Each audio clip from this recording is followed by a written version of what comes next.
دوستانو زه غوټۍ یم زما سلامونه او نیکې هیلې ومنئ د بیجینګ پر وخت د جون د 11 نیټې په سهار د چین د شنجو 12 انسان وړونکې بېړۍ په بریالي توګه لرې فضا ته وتوګول شوه. د چین 3 فضانوردان په بریالي توګه د تینګونګ په نوم د چین فضايي سټېشن ته ننوتل. د پلان له مخې به دوی د 3 میاشتو لپاره په دغه سټېشن کې پاتې شي او علمي کار او څېړنه ترسره کړي.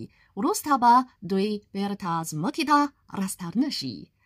ویل کېږي چې د چین د شنجو 12 انسان وړونکې بېړۍ د ټولې نړۍ پاملرنې راجلبې کړې دي. اوس یادو درېیو فضانوردانو په دغه فضايي سټېشن کې له 2 اونیو نه زیات وخت تیر کړی.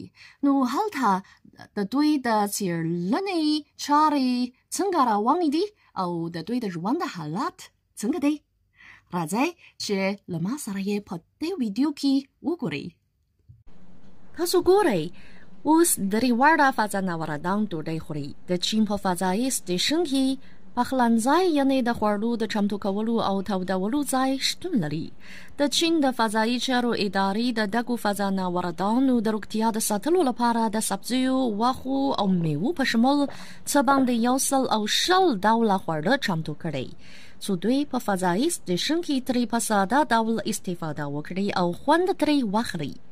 څرنګه چې د ليري فضا بې وزنه چاپېریال ښایي د فضانوردانو پر بدنونو اغېزه ولري، نو په دغه سټېشن کې د روغتیا د ساتنې سامانونه هم ځای پر ځای شوي دي.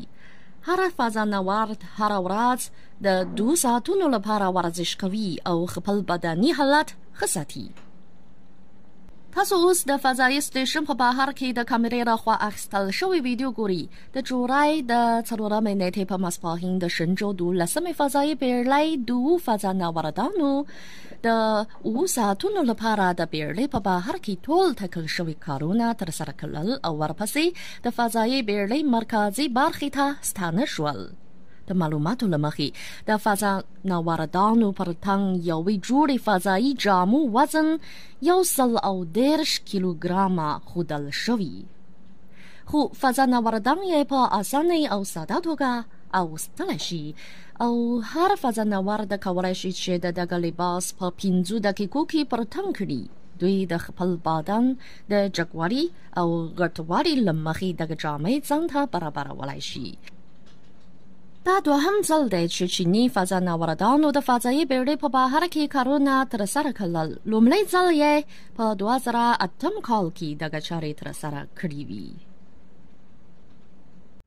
ها ګرانو دوستانو، د دې ویډیو له کتلو نه وروسته ښایي تاسې یوه پوښتنه به ولرئ چې د ليري فضا څېړنه به د بشریت لپاره څه ګټې ولري. ویل کېږي چې فضايي سټېشن علمي ازمویښتي خونه هم ده. کارپوهان په دغه ځای کې د ژوند او فضايي چارو وړانګو په شمول زیاتو برخو کې علمي او ساینس څېړنې کولی شي او دا به د عصري تخنیکونو د پرمختګ سبب وګرځي. او د پلان له مخې په راتلونکي کې به د چین کارپوهان له نورو هیوادونو له کارپوهانو سره یو ځای به د چین په فضايي سټېشن کې کار وکړي او اړوند علمي څېړنه په ګډه ترسره کړي. هیله ده چې په راتلونکي کې به د افغانستان کارپوهان هم په دغه همکاریو کې ګډون کولی شي او موږ به د بشریت د پرمختګ لپاره ګډ کوښښونه وکړو.